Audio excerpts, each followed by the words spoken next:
Здравейте, приятели! Епизод 8 на Топ Спин, специалната колаборация между Спортен Каст и мене, Краси Крумов.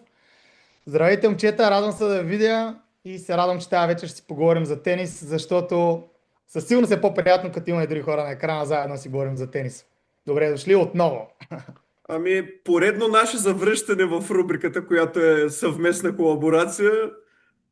Просто наистина неотложни ангажименти. Последните дни са много натоварени, но се стараем, както ето аз вчера бях предал информация на Краси, която да каже, естествено аз търсих двете изненади, за жалост нито една от тях не излезе. Но това, което мога да обобща вчера е феноменален Жоал Фонсека. Просто в тая брека Зинер си беше Зинер. Синер си беше Синер, Краси. Добре, да го кажем Синер. А, Мира, ти каза, че бил много ангажиран, все пак успял ли си нещо да гледаш последните мачове или по-скоро... Не, тези последните мачове не, там наистина не успях. Аз не знам какво се случва, но като съм сам, съм почти 100% успявам, с изключение на единия матч. Сега тези мачове бяха лесни наистина за прогнозиране, аз играх много сигурно, бързо само правя един анонс и продължаваме. Синер казах, че искам в 3 сета за да стане интересно и да се подготви под някаква степен, но той се подготви за следващите си мачове, защото този матч беше може би най-тежкият му, нищо, че не беше в 3 сета, а беше в 2. Буквално в първия сет го обърна от 6 на 3. Малкият Жоао съвсем скоро ще стане голям тенисист и се надявам много сериозно. Той е голям тенисист Той вече. е. Да, Той е. въпросът е да стане вече стабилен тенисист, който да може да печели турнири и оттам вече да се намеси в голямата игра, защо не и за шлемовете, поне аз това очаквам. Артур Фис много ме изненада между другото, но той Алиасим сам си е виновен. Не може втория сет да водиш 3 сет бола, мисля, че имаше нещо подобно беше и да не можеш да се затвориш. Там съдията имаше фактори, така нататък. Не знам вие какво мислите, момчета, но много ме е дразнил в тениса, когато съдия.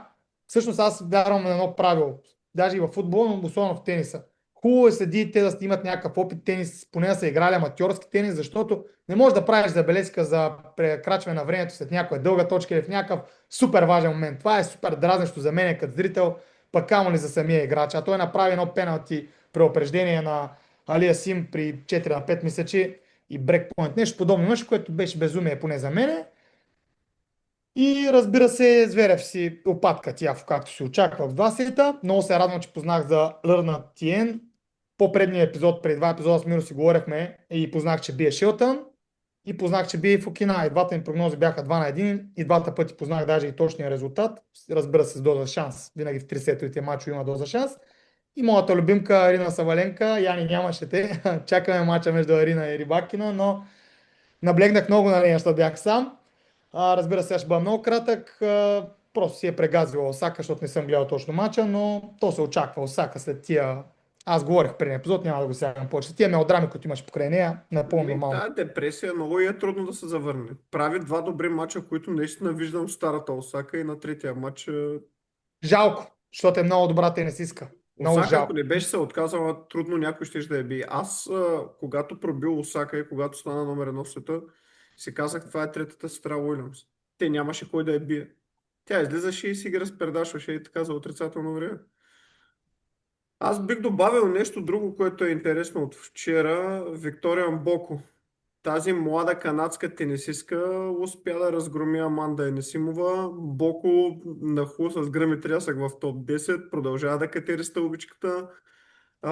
От понеделник е номер 9, ако не спечели турнира, освен, защото гледах, лично си направих труда да видя лайф ранкинга на WTA и наистина, за да се изкачи по-нагоре, просто трябва да спечели турнира, което вече е малко фантасмагория според мен, но не се знае. В женския тенис наистина не се знае. И аз ги гледах само вмятам с Арина Сабаленка на Australian Open. Там също направи един от сетовете. Мисля, че втория беше брутално добра. Постоянно си разменяха пробиви. Тогава я гледах, между другото, за първи път, признавам си, не я бях следил. Много ми хареса, много рано вземане на топката. Наистина, ако говоря, мисля, че за една и съща говоря, една по-тъмнокожа тенисистка. Наистина, много Да, добре движеща са. Мисля, че е 17, 17, да, 19, нещо. да, чиста Млада е. канадка. Чиста канадка. Чиста канадка, да, чистокръвна. Абсолютно, да.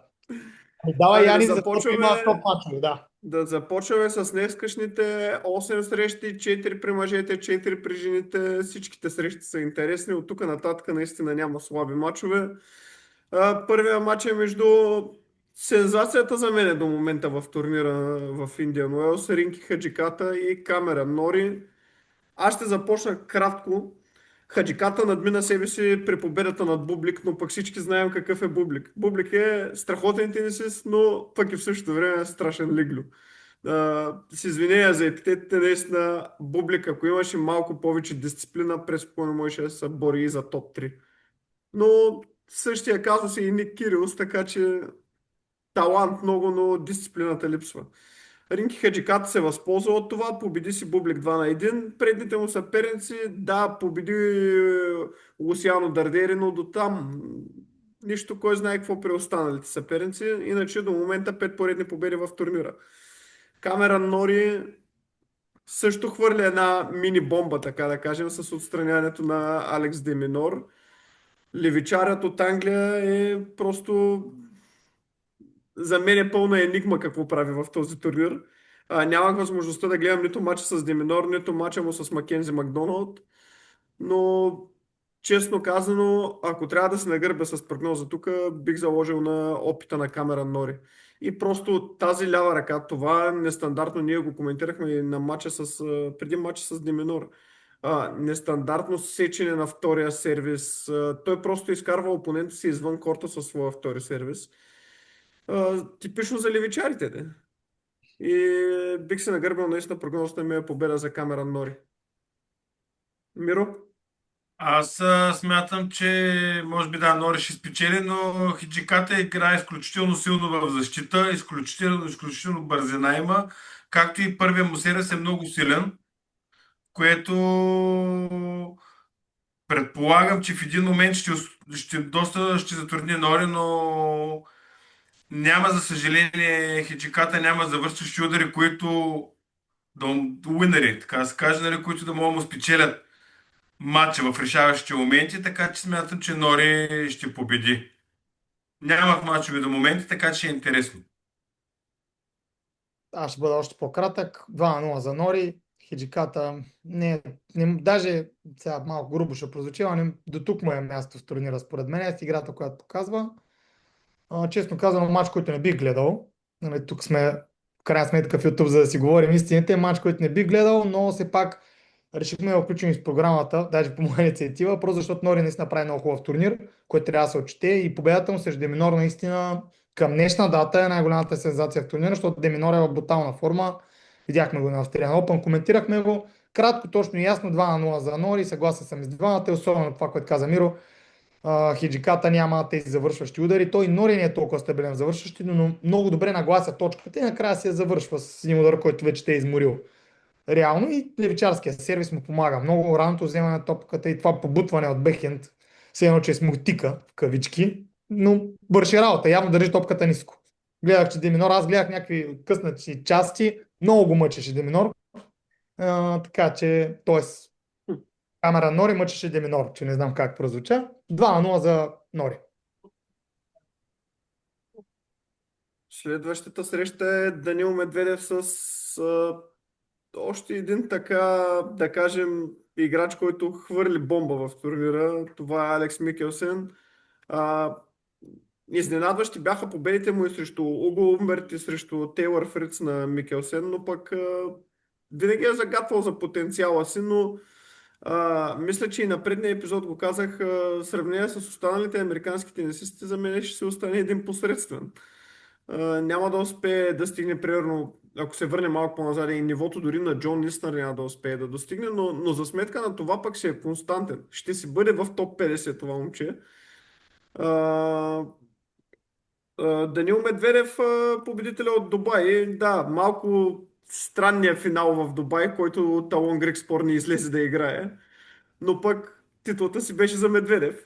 Медведев е в форма и доказа го и в Дубай с това, че нямаше загубен сет. До момента все още няма загубен сет и на Индиан Уелс. Така че тук според мен матчът се е чисто 2-0 за Данил Медведев без грам колебания.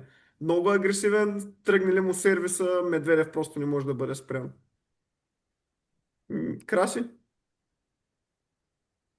Да, определено е в някаква форма. Ако го сравна с този Медведев, който беше, е много далеч според мен от това, което може да бъде, но спрямо, може би до средата на миналата година, по набра инерция, той също е типа играчи, като само, че имайки повече успех от Циципас, но имам предвид, че той се загуби също като Циципас. Но все пак говорим за бивш световен номер едно. Говорим за човек, който не позволи на Джокович да направи четирите шлема в една година, да си направи кариерния шлем в една година, което наистина е голден шлем, мисля, че така. Не, голден беше с Олимпийските игри. Съответно, Календарен голям шлем. да, календар на голям шлем, точно така. И съответно Микелсен, да, един играч, който е константен. Аз би го приличил моите любимци Батиста, Огут и Карени Обуста с тяхното ниво общо взето. Могат да направят изненада, могат да направят супер матч, но до там. Но нямат, и за тях въжи напълно правилото, нямат чак тези оръжия.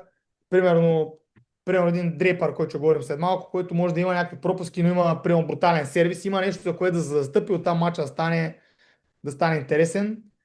Така че 2-0 според мен ще си го бие Медведев в два сета и се надявам да си върне поне частично, пък защо не и същата форма като преди, защото беше много интересен за гледане и можеше Медведев наистина да се опре и на Алкарас на Синер. При сегашната форма няма шанс. Но в този матч Медведев твърдо, според мен. Само да допълня нещо, според мен Медведев е съвременният вариант на Марат Сафин. Мое лично мнение. Марат беше по-интересен за гледане от Медведев. Това е мое мнение. Медведев в прайма си, където беше Медведев, беше много интересен за гледане, защото успяваше дори когато губи да обърне мачовете. Но наистина се загуби някъде. Загуби се някъде, както и Рублев. И Хачанов. Те интересно беше, че и тримата руснаци, които бяха в топ 10, дръпнаха рязко и тримата по едно и също време. Сега имаме италянци навсякъде, както виждаш. Италянската инвазия, добре, че има един испанец там да ги чувърка. Той не само ги чевърка, той ще ги бие където ги фане.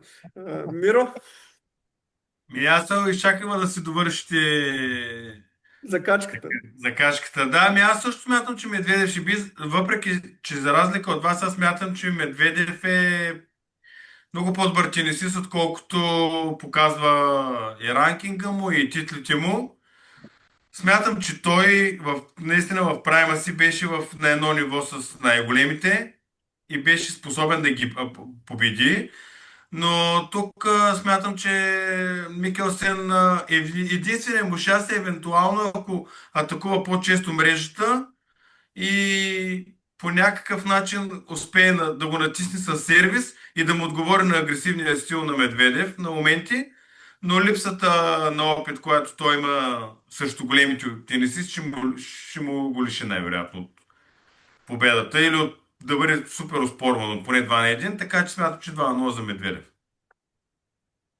Ще оставим двата мъжки матча за финал, дербитата в мъжкия тенис и ще отидем при женския, където също не липсват дербита. Ще започнем с Катерина Синякова и Елина Светолина. Синякова се завръща към най-добрата си форма, бих казал аз. Наистина това е тенисистка, която може да се опъне на големите, но го прави епизодично. Както го прави на един турнир да избухне, да победи някой от по-големите тенисистки и така изчезва. В този турнир Синякова успя да се справи последователно с София Кения, с Лейла Фернандес, с Мира Андреева. Да, с по 2 на 1 и срещу трите, но това пък точно означава, че физическата подготовка е на добро ниво и психическата, защото в третия сет успяваше да удържи. От друга страна пък имаме Светолина. Светолина от началото на годината просто е на друго ниво, поне според мене. Направи супер турнир на Australian Open, където отпадна на полуфинал от Сабаленка. В Доха отпадна във втори кръг срещу Калинска и финал, ако не се лъжа, в Дубай срещу Пегула. Отпадна от Пегула, но да, мисля, че финал, точно така, срещу Пегула. Тук, ако трябва да сме честни, нали, Светолина е по-титулованата тенисистка. Въпросът е, че според мен Синякова има сили да я затрудни и матча няма да е чист със сигурност. 3 сета категорично за победа не се наемам за коя от двете. Имат аргументите и двете в играта си. Светолина е по-агресивната от двете, може би, но пък и в същото време интересно е, че и по-търпеливата. Успява да се задържи в разиграванията си. Някова има много мощен форхенд. също успява да се задържи. Матчът ще е дълъг, над 2 часа, според мене, и 3 сета. Миро? Светолина ми е от симпатичните тенисистки в тура. Както ти каза, има впечатляваща 2026 година. Смятам, че умората, която имаше Синякова в предните матчове, ще и натежи в един момент, защото ще се сблъска с стабилността, която има Светолина на моменти. И смятам, че в момента тази стабилност, която има и от основната линия, и като цяло в матча стабилност, психическата устойчивост и сервиса на Индия Уелс и е страхотен до момента. Смятам, че там ще бие и то ще бие категорично с 2-0. Това, което каза между другото за Синякова, въжи и за Свитолина, според мен. Може би малко не малко, според мен по-талантливата е Свитолина, но и двете са супер непостоянни. Да, сравнително добра година прави Свитолина, макар че то добра година, март месец рано още се каже, но да кажем в Australian Open и финала, който игра срещу Пегула, наистина в Australian Open просто срещна Арина Сабаленка и там знаем, че реално единствената, която може би в света, която в момента на хард, две са. Едната е Анисимова, което за мен е много изненадващо отпадна, но другата е съответно Рибакина. Така че беше премазана наистина от Сабаленка, а, но Свитолина наистина играе много интересен тенис, много, бих казал, много умен тенис играе.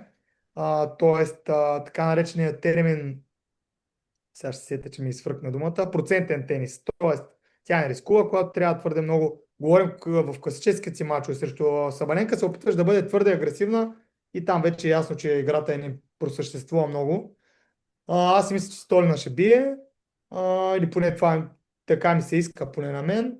И аз мятам, че като комбинация от двете ваши мнения, сега като си ги обобщавам, докато ви слушах, най-вероятно ще има 3 сета, но точно в третия сет ще натежи това нещо, защото след 3 последователни 3-сетови мача на Синякова, съответно, ако вземе четвърти последователен, ще бъде наистина, аз не знам колко е рекорда, дали някой има 5, 6, 7, нали някой печели от титлата Със сигурност ще има.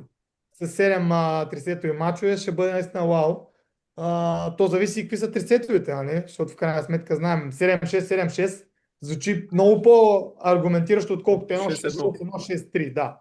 Така че, съответно, да. Двойка, футболния термин, че казах това. Светолина. Пък аз харесвам мъже и много, между другото. Не толкова много като игра, но мъже и ми е много, Мисля, че, много симпатичен. мисля, че цял свят харесва Гейл Монфис. Аз тук това щях да кажа. Според мен няма човек, който да не го харесва, да. Абсолютно супер, усмихнат, харизматичен. За жал, ще го гледаме до края. Дано Синякова да издържи да стане наистина оспорвано, но ако наистина успее да се запази формата, наистина аз казах категорично за Светолина 2-0, но смятам, че ако вкара хубавите агресивни ретури и заиграе много добре на мрежата, ако е изненада на мрежата да може да я разхожда Светолина, ще успее да направи. Може би изненада, да, може би 2 на 1, да, добре. Може би 2 на 1. Айде, 2 на 1 Как за много да ще Светолина. променим мнението. Да. И не, защото Той на женският 2 тенис. В смисъл 2 на 0 е категорично много, да. Да, ти има само на тенис искат би 2 на 0, като седеш някой по-тегави. И тя Докато е не само. срещне Рибакина, да, така е. И няма значение, ама тя Аз е. смятам, че единствената тенисистка, която аз лично съм гледал, която го правише това е Серена Уилямс. И в момента И Ига Сабаленка го Швионтек. прави. И Ига Швионтек в И да го прави началото, обаче на когато... клей. На клей. На На клей, клей. тя Не и на на хард. твърдо го правише. И на твърдо Не го правише, толкова. въпросът е, че... Сабаленка също го прави, но там е друго. Ако си беше оправил малко психиката, вече ще да има 8-9 титли от големия шлем. За мое съжаление няма толкова, но Според мен ще ги няма направи, но значение. да, да. Аз Следващата исках среща повече, е така споменатата и нали, вечно в съзнанието на Сабаленка и на Ига Швионтек. Това е Елена Рибакина срещу Сунай Картал. А, честно казано, много съм изненадан от Сунай много Картал до интересен матч. момента. Много съм изненадан. Победи на Тема Наваро, която за мен си е доста добра тенисистка, просто ментално отстъпва на останалите. Победа в предния кръг, по-точно над Мадисън Кейс. Но срещу нея идва тежкотоварния влак. Трудно се играе срещу Рибакина, особено ако на Рибакина и върви сервиса, мисля, че няма да има никакъв шанс на Картал. Даже честно казано си мисля, че тук ще е чиста победа 2-0 за Рибакина, но не толкова лесна победа. Няма да е от типа 6-1, 6-2 или нещо такова. Ще е примерно 6-4, 7-5 или нещо подобно, защото Рибакина, когато се стигне до 6-5 и да трябва да пробива, става просто друга тенисистка. Натиска максимално гъста и се възползва от това, че един пробив ще е достатъчен да вземе сета. Така че победа 2-0 за Рибакина. Миро? Ами, тя си е абсолютен фаворит в този матч. Абсолютно ти го каза за сервиса, но Рибакина започва да показва признаци на умора. Прекалено много мачове започва да се събират. А от друга страна пък Картал има много добра психическа устойчивост, агресивния форхенд също и помага и както и казахме при мъжете първия. Хиджиката Хаджиката има с Камерон изключително Нори. добра защита и, и ако успее по някакъв начин да вземе, да диктува темпото, което е малко трудно, нали? Но ако успее да натисне малко Рибакина, според мен, ако измори достатъчно, матча може да стане доста оспорван. Доста оспорван и чак за изненада не знам, но доста трудна победа за Рибакина очаквам аз. Аз си мисля, че би лесно, между другото. Картал, аз не виждам никакви аргументи, с които картел ли беше, да не ми прекръста. Никакви аргументи, с които съответно да я затрудни. Да, има не лош форхенд, но сервис не знам дали сте гледали какъв сервис. Това е много интересно изпълнение на сервис има тя. Може би заради височината. Рибакина е много стабилна ментално, може би най-силната черта е ментална нестабилитет, който тя показва в мачовете си. Точно за това излезе Australian Open. А, не знам колко е изморена Миро, аз си мисля, че се я вземе в два сета. И особено тук ключово ще бъде, ако поведе в матча, т.е. ако я проби още в първия сервис гейм или втория, както очаквам, както при Гришо Карастан. Тя ще се поведе матча, ще се я заключи с 1-2 пробива, т.е. тя не е типа Серена Уилямс, Да, ти да. прав Надал, иска да ти направи 6-0, 6-1 или 6-1, 6-1, тя ще се би 6-4, 6-3, което като резултат ще изгледа оспорвано, но като игра, по какво ще разберем, ако пробивите са, защото не знам дали ще успеете да гледате, аз няма да мога. Съответно, ако пробивите са в началото на първи и на втория сет, най-вероятно тя ще си въде сетовете от тази матча. То очаквам двусетова победа и не вярвам да мине 4 гейма и в двата сета. Картел или картал е, че се и бъркаме Картал. Сунай Картал. Да, картел е друго, да. Картелите са в Колумбия. Да. Не само, да. Като цяло, да. Картал, това е за нея. Причаме на Карл Лагерфелд. Следващия матч е Ига Швионтек, която започва да се завръща във форма срещу Каролина Мухова. Аз лично тук съм малко по-директен и ще бъда доста бърз в моята обосновка за срещата. Ига Швионтек наистина, така както казах, завръща се във формата, която сме свикнали да я виждаме. Според мен няма да има никакви проблеми срещу Мухова, въпреки че Мухова наистина е една доста добра тенисистка и го доказва даже и на турнирите от шлема. Това, което бих казал е, че просто играта в защита на Швионтек се върна на познатото добро ниво. И другото, което наблюдавам в този турнир е, че сервира много по-добре от дори бих дал за пример и Australian Open.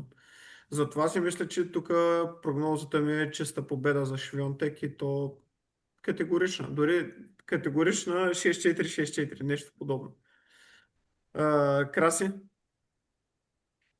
И аз съм на същото мнение. Мухова типична представителка на чешката школа. Добре разиграваща наистина тенисистка. Сега да рече е примерно от една Плишкова, която сервираше брутално, но стабилна тенисистка.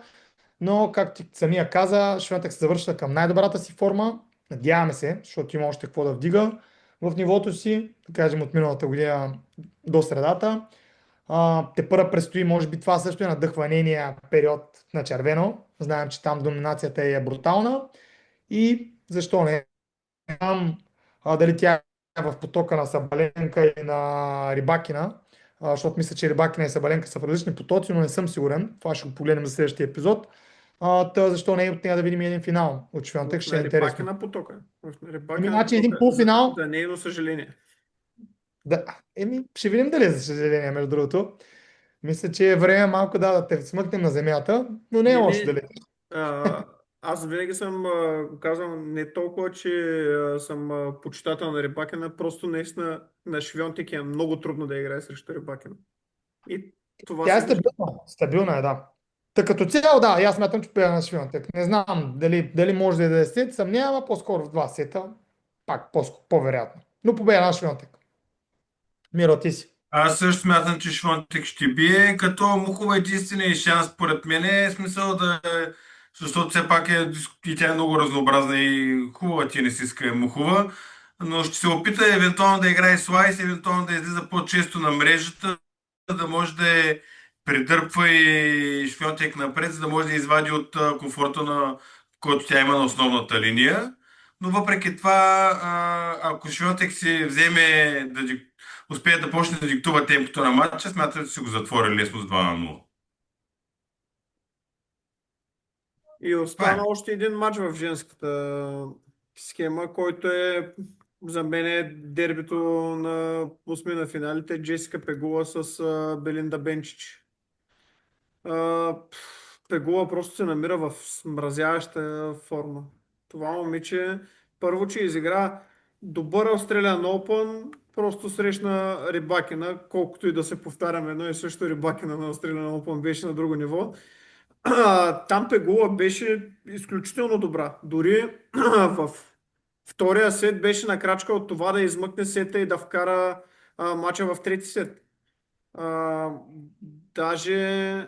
Да, точно така.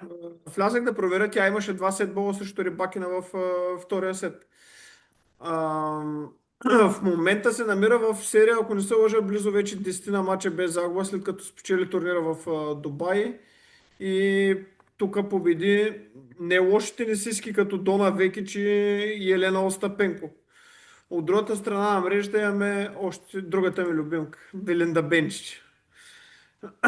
Както го казахме и в предния път, който коментирахме Бенчич, направи страхотен Юнайтед Къп, но пък след това формата й драстично спадна. Отпадна от Бартункова на Australian Open, след което в Дубай, ще ви излъжа, върти ми се Светолина, но не съм сигурен. Докато тук в последния кръг победи Елизе Мертенс, където аз очаквах Мертенс да й се опре, очаквах труден матч 3 сета, на нищо подобно, 2-6-3-6. Доста интересен матч е според мен. Според мен Пегула ще загуби сет, но дали Бенчич има силички да спечели матча, много ми е трудно в тази форма на Пегула и в тази непостоянна Бенчич, която е от началото на годината. По-скоро съм 2-1 за Пегула. Краси? Накратко, много равностойни тенисистки. Да, формата на Пегула е по-добра, но чисто като играят, според мен са равностойни. И аз съм привърженик на швейцарската школа, ние си говорихме с теб, то при мен е зародено още от Федерер, вече 30 години ще станат. Почти айде. Съответно, 3 сета, не се наемам с прогноза, но логиката, ако следваме логиката, би трябвало Пегула да си вземе мача. Много зависи как ще играе Бенчич. Наистина, дали може да я разхожда добре. Ако не се лъжа, тя в играта си много обичаше и къси топки да използва. Знаем, че в женския тенис не е толкова често срещу, но аз харесвам такива разнообразни тенисистки, които използват късата топка. Само извинявам се, че те прекъсвам. Бенчич използва къси топки от форхенд, което Да. Това се замислих и аз, между другото, защото ти следиш още определено по-интересно. на екрана ти си мастъра на женския тенис от тривани, но съответно ти ги следиш най-много, но и аз си мисля, че съответно правиш и от форхенд къси. Така че ще бъде интересен матч. Сега за наша жалост, нали, всеки си има ангажименти, работа и така нататък. С тия къси часове не можем, но ако човек имаше по-малко ангажименти да погледа малко повече тенис, наистина, който от вас има тая възможност или може да поспи повече и да стане да я гледа, защото мисля, че са през нощта, ако не греша, или там по-късни часове, днеска, може би тази вечер са. Съответно, матчът ще се заслужава. Може би най-равностойният матч е това. Около 22 часа българско време. А това е около, което Около. означава, че да, може да отиде и 23 и нещо и съответно да отиде и в 1 часа превършък. Да, аз не, не знам кой е последният матч. Да, да. Не съм гледал днеска програмата на 100% по часове. Та накратко, Пегула по-вероятно. На мен лично ми се иска Бенчич, но ако трябва да избера една, Пегула. Миро? Аз също смятам, че Пегула ще спечели матча, защото тя завършва поне на полуфинал в последните 7 турнира, като печели титлата в Дубай миналия месец. Така че, а, въпреки че липсата и при нея на уинери, смятам, че изключително добри плоски дълбоки удари има и е изключително устойчива психически. Което смятам, че при Бенчич, както вие казахте, е непостоянна, добро завръщане е вярно, обаче смятам, че малък е процента, както и в един и в в другия край може да отиде победата, но смятам, че е трудно, но Пегула ще го вземе матч. Победа за Пегула. Останаха двата мъжки мача. Аз лично бих се наел да започнем първо като че ли с Карлос Каспар Руд, защото другия матч ми се струва доста по-интересен. По-интересен, да. Така че за Карлос и Каспар Руд бих казал победа 2-0 за Алкарас. Няма какво да се лъжим. Каспар Руд ме изненадва в този турнир, между другото. А, До момента записа престижни победи и той. Коментирахме го. Не, бъркам се, не го коментирахме предния път, но там победи сензацията от последните 6 месеца Вашеро, а, момчето от Монако, което, както се сещаме, дори ако не се лъжа, победи и нашия Григор. Да, Точно значи така. не се лъжа, точно така. Победи Шевченко. Един много тегав казахстанец, който пък като му тръгне сервиса е много трудно да се победи, но те при казахстанците там се е заразно и Бублик и Шевченко са просто лигловци и двамата и заради това не успяват да пробият по-нагоре. Карлос изпита затруднения срещу Риндерхнех, но това, което трябваше да кажем е интервюто на Карлос Алкара след мача. Карлос излезе и каза: писна ми всички, когато играят срещу мене, да се превъплощават като Федерер. Което наистина Артур Риндерхнех изигра много силен матч. Но да, Карлос показа характер. Въпреки, че загуби първия сет с тайбрек, мисля, че не остави съмнение кой е по-добре от двамата в следващите два сета и се го спечели. Така че за мен тук няма да има особени като съдя и по сервиса, който има Каспар Руд, като съдя и по играта на Каспар Руд, която е меко казано колеблива, и Каспар Руд, когато бъде пробит, рухва. Мисля, че просто 2-0 за Алкарас чисто. Аз ще бъда много кратък. 2-0 за Алкарас. Даже няма какво да го разглеждам този матч, защото е ясен. Само да ти една дуплика ще ти дам. Спокойно, той ще срещне първо един път Джокович. И ще говоря само, той ще срещне подобрената версия на Джокович, която ще го победи в финала. Така че очаквай. Не Федерер, Джокович ще срещне подобрената си версия. И ментално. Мира, ти си. Не, то я не беше, мисля, че достатъчно изчерпателен за този матч. Просто Алкарас ще мине като товарния влак. Рут няма... Аргумент. Няма с какво да му отговори. Просто няма насреща с какво да му отговори на Алкарас. Нали? Не е лош, че не си с Рут, но норвежецът просто... Той самия си го казва, че среща трудно срещу бързия и агресивен стил на Алкарас, който има. Както и много тенисисти нали, срещат този проблем, но той няма да може да го преодолее. 2-0 категорично, 6-3, 6-3. И не играят на клей, нещо много важно, защото ако ще си връща формата Рут, тя ще е на клей. Не случайно има финал с Абсолютно. Това е нещо като мъжката версия на Ига Швионтек. Много е добър, но на клей. Не, далече, чакай. Ига Швионтек е друг параметър, не можеш да ги сравняваш. Ига е голяма. Да, не може да стигне най-добрите, нали, двамата, не може да ги стигне, но пък си има аргументите на клей. Няма спор. Ига Швионтек е от най-добрите в женския тенис, докато Каспар Руд винаги е бил в подножието на най-добрите. Даже сега не е в подножието. Буквално в момента може да го бие. Съгласен съм. почти всеки тенис и Микелсен, който ти не харесваш, може да си го бие, според мен. И то без проблем. Нали, ако зависи от мача, но в принцип. Давай дербито. Това е наистина много интересен матч. Имам какво да кажа. Оставихме го за финал. Джак Дрейпър с Новак Джокович. Айде, аз ще започна, както с всичките мачове до момента. Джокович до момента, според мен, аз и накрая си му го казах в разговор между нас, си избира геймовете, в които да играе. Играе първи гейм, отпуска напрежението във втория, просто поддържа тонуса на тялото и излиза в третия и си мачка. Сега това беше срещу Майсчак и Ковачевич. Но в момента срещу него излиза тенисист, който аз казах, че ако той е здрав, ако всичко е наред, той преспокойно може да е голямата тройка да се оформи между Алкарас, Синер и Джак Дрейпър. Лично аз много харесвам Джак Дрейпър, но за жалост много контузии. Надявам се това да е в миналото. Бъдещето си е пред Дрейпър на 24, има поне още 10 години профи футбол, профи тенис на голямо ниво. Така че за мен е много спорван матч. Много спорван матч. Честно казано, искаме се Дрейпър да бие, но не бих се нагърбил с прогноза, освен че това ще е матч, който ще е в 3 сета. Давай, Миро. Аз малко ще заложа на романтиката.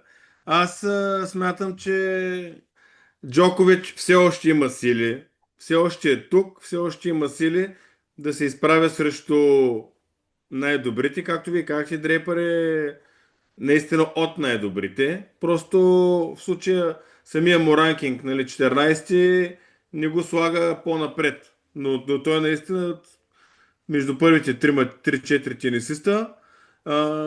Смятам, че със сервиса си, сервичарския сервис ще опита да го затрудни, но Новак Джоковик психически има какво да покаже. Смятам, че този матч Джокович ще го спечели и ще покаже, че все още опита и класата са тук и трябва да се съобразяват с него. Давай, Красно. Абсолютно съм съгласен с мнението ти, само ще добавя, че за мен Дрейпър не е в топ 3 или 4. Това е мое мнение, той е в топ 10 и ще изреда според мен няколко тенисиста, които са по-добри. Не само сега, по принцип. И Алкарас, и Синер, и Джокович, и Музети, и Зверев са по-добри от Дрейпър в прайма му даже. Нали, това е мое мнение. Музети пък особено би го размазал според мен. Аз много детайлно гледах мача, даже ще го намерих в интернет с Серундово. Честно да ви кажа, не съм очарован от играта на Дрейпър, просто Серундово беше безумно, не знам каква дума да използвам, ще да кажа една по-жаргонна дума, ама ще я кажа просто тенис с този матч. Не може да искаш всяка трета топка да я завършиш с зверска сила. Два пъти в първия сет беше добър Дрейпър, макар че това ще ви кажа. В средата на втория сет Серундово имаше 23 сбъркани форхенда, повече не е нужно да казвам. Ма той в това му е чара. Той винаги е бил такъв тенисист. Ами в някои мачове не е чак така. В някои мачове не е чак така. Прекалено Прекалено че... много рискува и търси линиите. Той това му е играта на Серундово. Но Дрейпър определено не е в това ниво, в което беше. Не знам дали някой ще се доближи до двойката. Може да си прав, Яни. Аз също го харесвам. Но онзи Дрейпър от септември 24-та година има много време да мине. Със сигурност физически изглеждаше добре. В смисъл, така беше върнал мускулатура, което е добре, но бекенда му е станал още по-зле от преди, което според мен хищника Джокович ще го използва. Аз ще заложа на нещо, което само да е окей Джокович, защото Блакета явно не е перфектен. Надявам се с Томашно да е добре, защото и в двата мача с Поляка, че му бъркам името, и с Ковачевич не беше окей с Томашно, мисля, че и във втория матч. Ако е окей, аз си мисля, че ще натисне да го вземе в два сета, така че аз залагам 2-0 за Джокович. По-неочаквано, за да може да е възстановен, защото знаем той къде се цели и кой очаква. В смисъл, те другите не са умерил на тия години. Също както каза Миро, не съм умерил на тия години, но реалността обаче е друга. Наистина в двата мача ги взе с много хитрост. Особено срещу Ковачевич, успях да гледам също по-голямата част от мача. Наистина, както коментатора се изрази, беше много забавно. Подложим от Динена кора наистина в третия сет. Точно при 5-4 го проби. Ковачевич имаше своите шансове. И аз смятам, че като Миро, наистина, той го нарече романтиката, много добре прозвуча. И аз романтично и физически, разбира се, защото ми се гледа матч между Алкарас и Джокович в 2 от 3 сета, който е различен от 3 от 5. Мисля, че те са всъщност сега вече Яни може да или Миро ти да ми кажеш, те дали са в един поток с Алкарас, защото аз наистина не съм гледал. В един поток са, да. Значи точно, полуфинала, този полуфинал ми се повтаря, мачове и т.н. Аз искам да гледам наистина един полуфинал, който да бъде наистина много равностоен. Сега при Синер не знам кой ще бъде другия полуфиналист, защото аз почти съм сигурен, че и Синер ще бъде на полуфинал, така че тези тримата... Само, че бих те контрирал, че Джокович при победа отида на Медведев и аз не съм много убеден, че Джокович може да бие в момента Медведев. Да Но видиш. това е по-нататъчен разговор, ще го коментираме Оня след 2 също дена. Оня направи мача на живота си срещу Джокович един мач. Той го е бил и други пъти, но не в сериозни мачове. Поне аз Да. нямам. И след това той носи товар. Ако не се лъжа, статистиката е пак брутална. Нещо от рода на 11 на 2 победи, нещо такова. Което е товар. Само, че според мен видимо се вижда, че той се пести Джокович в последните мачове. Това е мое мнение, наистина. Аз смятам, че срещу по-слабите от него успява да се спести. успява да спести и тук според мен опита се говори достатъчно. Когато можеш да спестиш, но вече смятам, че от тук насетне той трябва да натисне и ще натисне. И не беше окей за Ротон, да не забравяме. Стомашния, нали, всеки За Джокович там той винаги го играе малко умряла лисица, така че... Не съм съгласен аз. Не съм съгласен, това и аз съм имал такива мнения, но някои от турнирите той си го доказа с снимки как имаше и разкъсан бедрен мускул и т.н. и взе титлата в Австралия. Аз смятам, че е страхотен смисъл. За мен той е от младите единствено Алкарас, може би до някаква степен, има неговото това, вече го виждаш отписан, загубил всичко, изведнъж се възражда и взема матч. Знам, че не ви е любимец, пусни си първия сет срещу Фонсека и ще видиш, че има още един. Това, че се случи чудото в Ролан Гарос, което няма да се повтори до края на кариерата на двамата, е друга тема, но това е моя болна тема и просто го вмятам тук. Но Алкарас има повече завръщане от Синер, това съм съгласен със сигурност. Краси, оставам тебе да закриеш, понеже ти откри какво е честа. Аз закривам, аз съм тук. Надявам се да виждам по-често. Наистина беше и много приятно да бъдете тук с мен, да бъдем заедно от тримата. Спортен кас. Не забравяйте да не последвате, както и мене, Красимир Крумов на Латиница. Абонирайте се наистина, натиснете камбанката, защото така ще ви излизат видеята. Надявам се и нещо ви приканвам. Коментирайте в тези видеа отдолу, за да може да имаме, може да се захванем някои коментари, тук да го анализираме, за да ни е на нас така да виждаме вашата обратна връзка и благодаря, ако си изгледал до края. За нас беше приятно, хубава вечер и приятно гледане на тениса. До скоро!